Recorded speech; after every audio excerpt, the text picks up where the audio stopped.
जय श्री राम। 10वीं क्लास के प्यारे विद्यार्थियों, श्री राम इंग्लिश क्लासेस के इस यूट्यूब चैनल पे आप सभी का तहे दिल से हार्दिक स्वागत, वेलकम, अभिनंदन। उम्मीद करता हूं जहां भी हो स्वस्थ हो, मस्त हो और आप लोगों का शानदार अध्ययन चल रहा होगा। देखिएगा, आप लोगों ने खूब अध्ययन किया होगा अब से पहले भी, लेकिन अब आपको ध्यान चला है कि आपका हाफ ईयरली एग्जाम जो है वो 20 नवंबर से शुरू हो रहा है और वार्षिक एग्जाम की भी तैयारियां चल रही हैं। लगभग 12 फरवरी से 10वीं और 12वीं की एग्जाम शुरू होनी है।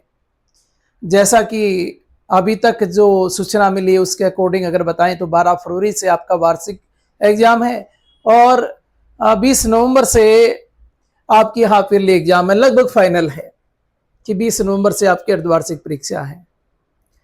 और ये सूचना जब भी आप जैसे ही आपको मिली, आप हड़बड़ा गए होंगे, क्योंकि तैयारी आपको भी पता है कि आपने अब तक कैसी तैयारी की है। क्या आप अर्धवार्षिक परीक्षा के लिए बिल्कुल तैयार हैं? क्या आपने उतनी तैयारी कर ली है कि आप हाफ ईयरली एग्जाम को व्यवस्थित तरीके से दे दें? उस आंकलन के अपने उस आंकलन के तरीके से, उस आंकलन के दौर से दें जो आपने सोच रखा था। यानी आपका पहले टारगेट यही था कि हाफ ईयरली एग्जाम आएगी, उससे पहले मैं अपने आप को बढ़िया तरीके से तैयार कर लूंगा और उस परीक्षा में उतरूंगा तो मैं ठीक एग्जाम वैसे दे के आऊंगा जैसे मैं वार्षिक एग्जाम दे रहा हूं। क्या आपका एक बार सिलेबस कंप्लीट हो गया? क्या आपने सिलेबस के 70% सिलेबस का पूरे कोर्स में से आपके किसी भी सब्जेक्ट का, मान लीजिए इंग्लिश सब्जेक्ट की मैं बात करूं तो उसमें क्या आपने 70% सिलेबस का रिवीजन कर लिया? याद करने के बाद क्या ऐसी तैयारी आप लोगों की है? तब तो ये अर्धवार्षिक परीक्षा में उतरना आपका और उस एग्जाम को व्यवस्थित तरीके से देना जो आपको प्रॉफिट दिलाएगा। पर मुझे कहीं ना कहीं लगता है, जब बाकी तो नहीं, खैर साइंस, मैथ और इंग्लिश की जब बात आती है तो एक बार हड़बड़ाहट सी जरूर हो जाती है, और खासकर इंग्लिश में तो, क्योंकि इंग्लिश में तो लगभग काफी विद्यार्थियों का हाथ यूं ही तंग रहता है ये सोच के, क्योंकि कुछ एक ग्रामीण क्षेत्र के हैं, ऐसा एनवायरनमेंट नहीं मिलता कि उसके अकॉर्डिंग अपने तैयारी कर लें।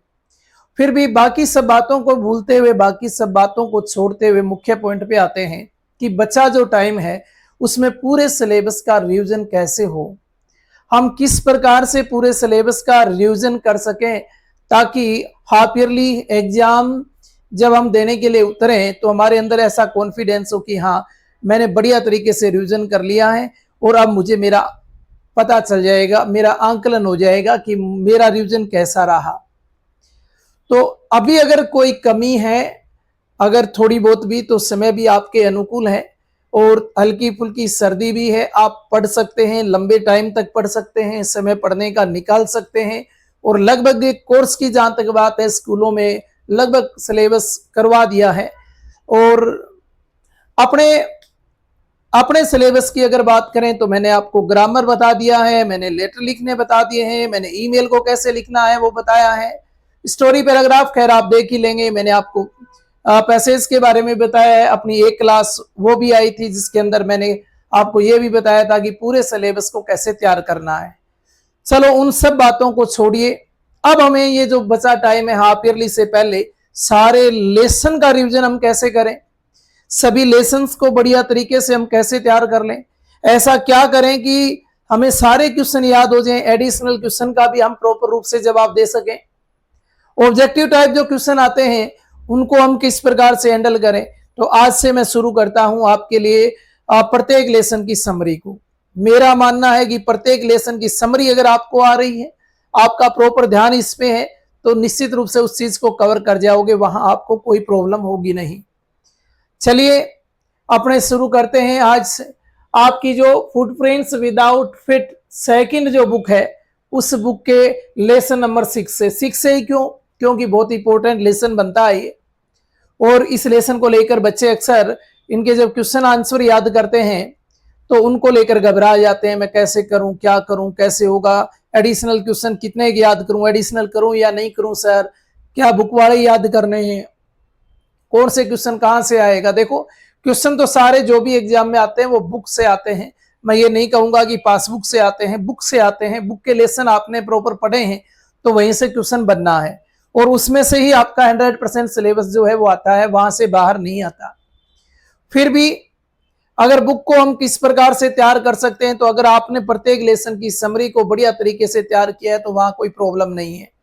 तो आज अपने पढ़ने जा रहे हैं फुटप्रिंट्स विदाउट फीट, जो बुक नंबर 2 है आपके, उस बुक का लेसन नंबर 6 से क्यों आज पहले इससे शुरुआत क्यों, क्योंकि लेसन ये मेकिंग ऑफ ए साइंटिस्ट थोड़ा टफ भी लगता है बच्चों को और इम्पोर्टेंट भी है। दोनों ही वजह से मैं इस लेसन से शुरुआत कर रहा हूं, क्योंकि मैं ये नहीं चाहता कि सबसे पहले इजी लेसन से मैं शुरू करूं। मैं चाहता हूं कि हाफ ईयरली तक जितना भी हो, लेकिन वो चीजें सबसे पहले आपको मिलनी चाहिए जिसमें आप ये सोचते हो कि मुझे इस लेसन को कैसे तैयार करना है।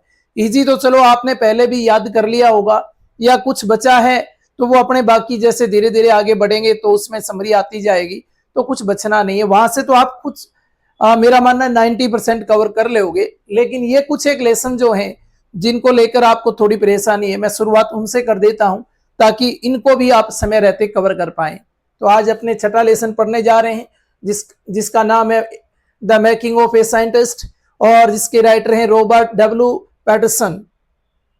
सुनिएगा समरी में इस लेसन की क्या पढ़ रहे हैं, अपने समरी पढ़ रहे हैं। समरी का मतलब पूरा सारा आ जाएगा, इस लेसन का पूरा सारांश हम देख लेंगे एक साथ में। इससे बनने वाले अधिकतर क्वेश्चन अपने यहां से कवर कर लेंगे। देखो द मेकिंग, पहले इसका एक काम करो, स्क्रीनशॉट ले लो, कहीं ऐसा ना हो कि मैं जगह जगह मारकर घुमा दूं और उसके बाद आपको समझ ही ना आए। फटाफट एक शॉर्ट स्क्रीन ले लीजिएगा, उसके बाद फिर मैं आगे बढ़ता हूं, जल्दी करें। चलिए अब पढ़ना शुरू करते हैं। The making of a scientist is a biographical story of Richard Ebright. Richard Ebright के जीवन पर आधारित एक कहानी है मेकिंग ऑफ ए साइंटिस्ट, जो एक ब्रिलियंट होनहार अमेरिकन साइंटिस्ट हैं। अब एक चीज का और पता चला कि रिचर्ड एवराइट के बारे में ये कहानी है, उनके बायोग्राफी है, ये उनके जीवन पे आधारित कहानी है। और रिचर्ड एवराइट कहाँ के रहने वाले हैं, हमें पता चला कि ये अमेरिकन साइंटिस्ट हैं, अमेरिका के वैज्ञानिक थे। द स्टोरी शोज, ये कहानी हमें दिखाती है हाउ, कैसे, क्यूरियोसिटी का मतलब होता है जिज्ञासा, हार्ड वर्क, कठिन मेहनत, एंड डिटर्मिनेशन, लगन, दृढ़ निश्चय, मैं के पर्सन एक इंसान को सक्सेसफुल, सफल बनाता है। बहुत शानदार लाइन है। आप इस लेसन से उठने वाले कोई भी क्वेश्चन, कोई भी बड़ा क्वेश्चन जो 3 से 4 नंबर का आपसे पूछा जाता है, कोई भी क्वेश्चन के आंसर में ये लाइन आप लिख सकते हैं। The making of a scientist is a biographical story of Richard Ebright, a brilliant American scientist. The story shows how curiosity, hard work and determination make a person successful. किसी भी question के जवाब में आप ये लाइन लिख सकते हैं, जो क्वेश्चन 3 से 4 नंबर का होगा। आगे देखिएगा, फ्रॉम ए यंग एज, युवावस्था में ही, बचपन में ही, रिचर्ड वॉज वेरी क्यूरियस, बहुत ज्यादा जिज्ञासु थे। कौन? रिचर्ड एवराइट। अबाउट द वर्ल्ड, संसार के बारे में, अबाउट द वर्ल्ड, दुनिया को जानने के कह दें या साइंस के बारे में कह दें, बचपन से उनकी सीखने की जिज्ञासा थी। ही स्टार्टेड, उन्होंने शुरू किया, कलेक्टिंग, इकट्ठा करना, बटरफ्लाईज, तितलियां।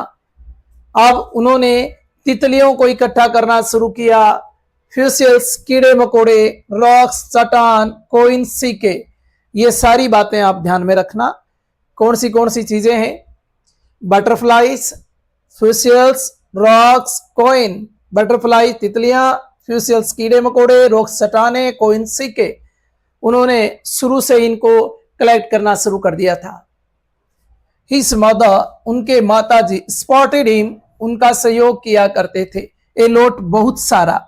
उनकी माताजी का भी बहुत सारा सहयोग रहा, उनको सपोर्ट रहा। अब ये एक क्वेश्चन बनता है, लेसन जब आप पढ़ने शुरू करते हैं तो उस प्रारंभ में एक क्वेश्चन आ जाता है, बुक के अंदर दे रखा है कि लेखक की रिचर्ड एवराइट की माताजी ने किस प्रकार उनका सहयोग किया, कैसे उनकी हेल्प की, सहायता की, किस प्रकार उनको सपोर्ट किया। क्वेश्चन को कैसे ही पूछा जाए चाहे, तो आपको his mother supported him a lot, she bought him books, वो उनके लिए किताबें लेके आई, माइक्रोस्कोप्स लेके आई, एंड इनक्रेज हिम, और उनका उत्साह वर्धन किया, एक्सप्लोरे साइंस, और विज्ञान की खोज में, अर्थात विज्ञान को पढ़ने में, विज्ञान के बारे में जानने में, विज्ञान पे प्रयोग करने में उनकी माताजी का बहुत सारा सहयोग रहा। तो ये उस क्वेश्चन का जवाब है। देखो एक छोटा सा क्वेश्चन जो लेसन के शुरू में ही आता है कि उनकी माताजी ने उनको किस प्रकार सपोर्ट किया, किस प्रकार उनका सहयोग रहा। तो ये लिखना है, his mother supported him a lot, she bought him books, microscopes and encouraged him to explore science. तो ये लाइन आपको वहां लिखनी थी। खैर ये जब आप समरी पढ़ोगे तो लगभग क्वेश्चन आ जाएंगे जो आपसे पूछे जाने हैं। तो आगे देखो, when Richard was in school, जब रिचर्ड विद्यालय में थे, ही स्टार्टेड वर्किंग, उन्होंने काम करना शुरू कर दिया था, on scientific project, scientific project पे उन्होंने वर्क करना शुरू कर दिया था। One of his main interest, उनकी जो मुख्य रुचि थी, was the study of butterfly, वो बटरफ्लाई के अध्ययन पे, बटरफ्लाई तितलियों के अध्ययन पे उनका मेन इंटरेस्ट था, उनकी मुख्य रुचि तितलियों के अध्ययन पे थी। और स्पेशली तितलियों में भी कौन सी, specially the monarch butterfly, monarch butterfly पे ज्यादा उनका इंटरेस्ट था और ज्यादा उन्होंने इस पे काम किया। ही डिस्कवर्ड, उन्होंने खोजा, हाउ, कैसे, बटरफ्लाईज, तितलियां, माइग्रेटेड, एक स्थान से दूसरे स्थान पर प्रस्थान करती हैं। उन्होंने इसको खोजा पहले कि एक स्थान से दूसरे स्थान तक बटरफ्लाईज जो हैं वो किस प्रकार से माइग्रेट कर रही हैं। एंड हाउ, और कैसे, सेल्स, कोशिकाएं, फंक्शनेट, कार्य करती हैं, इन हर्डिटी, हर्डिटी यानी प्रजनन में, कोशिकाओं का प्रजनन में क्या सहयोग रहता है, किस प्रकार से ये हर्डिटी में सहयोग करती हैं, उस पे इन्होंने खोज किया। किस प्रकार वो प्रस्थान करती हैं, इस पे भी उन्होंने खोज की। तो ये दोनों बातें आपको ध्यान में होनी चाहिए, ये भी एक क्वेश्चन बनता है। तो मुख्य रूप से उनका ये काम था, इस पे बटरफ्लाई पे उन्होंने वर्क किया कि butterfly migrated and how cells function in heredity में। हिज वर्क फाइनली, उनका ये जो काम था अंततः, lead him to become a great scientist, और इस कार्य ने उन्हें एक महान वैज्ञानिक बना दिया। जो इस काम पे उन्होंने इस पे जब मेहनत की ना, तो इसके चलते वो एक बड़े साइंटिस्ट बन गए, एक बड़े वैज्ञानिक बन गए। क्वेश्चन पूछा जा सकता है कि रिचर्ड एब्राइट जो थे, बचपन में उनका इंटरेस्ट किन चीजों में था, या फिर क्वेश्चन पूछा जा सकता है कि रिचर्ड एब्राइट जो है वो एक ग्रेट साइंटिस्ट बने। इसमें ग्रेट साइंटिस्ट बनने में अहम भूमिका किनकी रही, तो आप लिख सकते हैं monarch butterflies, specially the monarch butterflies. Richard word many science fair, Richard ने वो जीते थे मैनी, अनेक सारे साइंस फेयर, विज्ञान मेलों में उन्होंने जीत हासिल की। एंड लेटर, और बाद में, बीकम, बन गए थे, ए बायोकेमिस्ट भी बन गए थे। ही वर्किड, उन्होंने काम किया, ऑन ए सेल, कोशिकाएं, सेल कोशिका थ्योरी यानी सिद्धांत पे, कोशिका के सिद्धांत पे उन्होंने काम किया। एंड डीएनए पे भी उन्होंने वर्क किया। ये भी ध्यान रहे, छोटा क्वेश्चन यहां से भी बन सकता है। तो he worked on cell theory and a DNA. He success, उनकी सफलता, was based on his curiosity, learning attitude and hard work. अब देखो उनकी जो सफलता थी वो किस पे आधारित थी, उनकी जिज्ञासा के ऊपर, उनके लगन, सीखने की लगन पे, और उनकी कठिन मेहनत की वजह से ये सफलता जो उनको मिली, ये एक उनके अंदर जिज्ञासा थी, उनके अंदर लगन थी सीखने की, और वो कठिन मेहनती थे, जिसके चलते वो महान साइंटिस्ट बने थे। कंक्लूजन के अंदर देख लेते हैं इससे क्या निष्कर्ष निकलता है इस लेसन का। तो लिखते हैं, Richard Ebright become a great scientist. Richard Ebright जो हैं वो महान वैज्ञानिक बने, बिकॉज, क्योंकि हिज क्यूरियोसिटी, उनकी जिज्ञासा, हार्ड वर्क उनकी कठिन मेहनत, एंड डेडिकेशन उसका समर्पित भाव, या यूं कहें उनकी लगन, जिसके चलते वो क्या बन गए, एक महान साइंटिस्ट बने। क्वेश्चन छोटा अगर पूछ लें कि रिचर्ड एबराइट कैसे एक ग्रेट साइंटिस्ट बन गए, तो आप लिख सकते हो his curiosity, hard work and dedication. The lesson teachers, ये लेसन हमें सिखाता है, the success come to those, की सफलता उनको मिलती है, हु कीप लर्निंग, जो सीखना जारी रखते हैं, एंड हाउ क्वेश्चनिंग, और खोजबीन जारी रखते हैं। क्वेश्चनिंग और लर्निंग जो जारी लिखते हैं, सफलता उन लोगों को मिलती है। तो ये इस लेसन से आपसे पूछा जा सकता है कि the making of a scientist, the making of scientist से लेसन से आपको ये क्या सिखाता है, तो ये आपका आंसर होना चाहिए। इट इंस्पायर स्टूडेंट्स, ये स्टूडेंट्स को इंस्पायर करता है, टू थिंक क्रिएटिवली, कि वो क्रिएटिवली सोचें, एंड नेवर स्टॉप, कभी भी ना रोकें, एक्सप्लोरिंग, प्रयोग करने, द वर्ल्ड, संसार पे, दुनिया पे, चीजों पे, वस्तुओं पे प्रयोग अपना जारी रखें, क्रिएटिव माइंड से काम करें। ये हमें इस लेसन से शिक्षा मिलती है। तो ये थी इस लेसन की समरी, और जिस समरी में मैंने आपको बहुत कुछ बताया है, मेरे ख्याल से ये अगर आप तैयार कर लेते हैं तो मैं कहता हूं बड़ा क्वेश्चन तो आपका गलत हो ही नहीं सकता। समरी पे काम करिएगा, मैक्सिमम इसको बार बार पढ़े, छोटे क्वेश्चन भी गलत नहीं होंगे, पैसेज में आने वाले क्वेश्चन भी गलत नहीं होंगे। हम इस लेसन के बारे में थोड़ी और चर्चा करेंगे, फिलहाल आप इसको फटाफट लिख लें।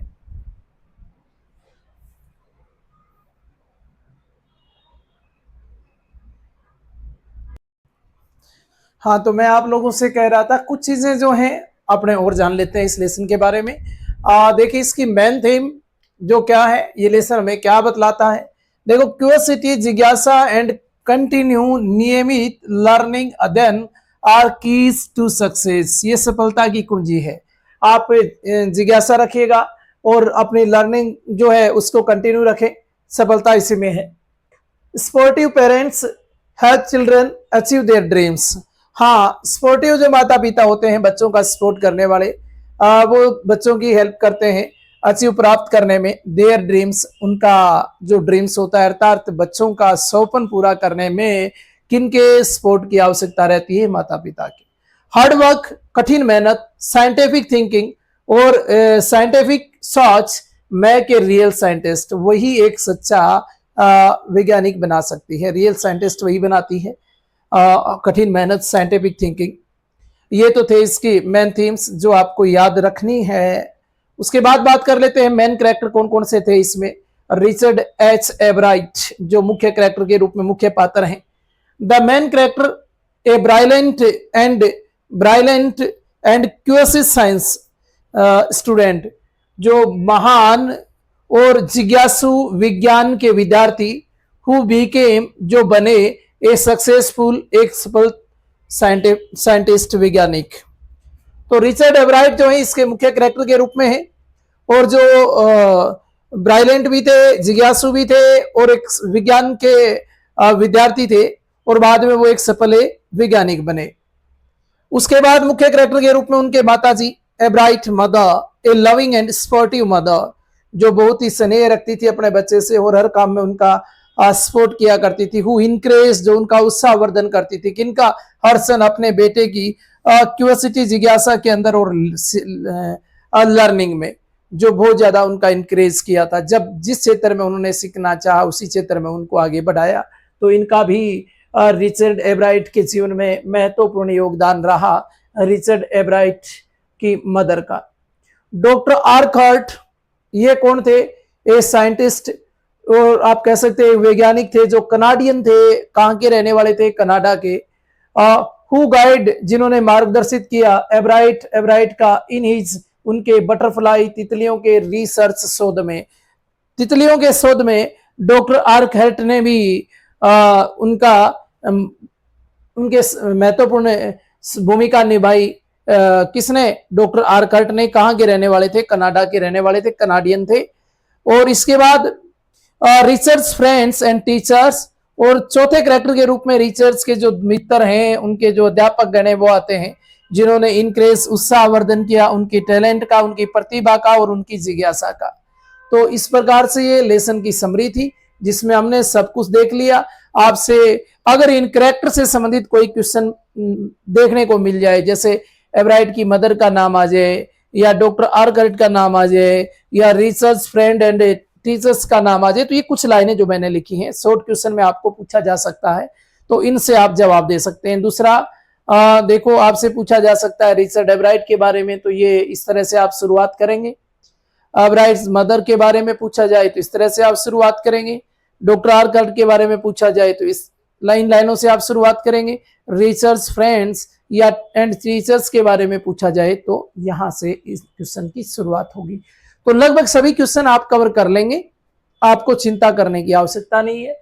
पूछ लिया जाए इसकी मुख्य थीम के बारे में इस लेसन की, तो आप ये 3 पॉइंट उसके अंदर डालें ही डालेंगे।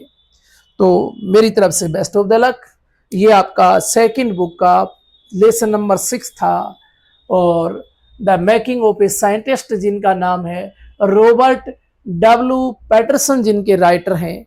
फिर हम कल मिलेंगे एक और नए लेसन के साथ, एक और नई समरी के साथ। और मैं कह रहा हूं कि लगातार ये समरी वाली क्लासें आप अटेंड करते रहें, और ज्यादा से ज्यादा जितना हो सके इन क्लासों को आप शेयर करें, ताकि हर बच्चे के पास ये क्लास पहुंचे, हर बच्चे को बचे समय में, थोड़े समय में, कम समय में वो अपनी तैयारी कर सके। तो आज के लिए बस इतना ही, कल फिर मिलते हैं। जय सिया राम।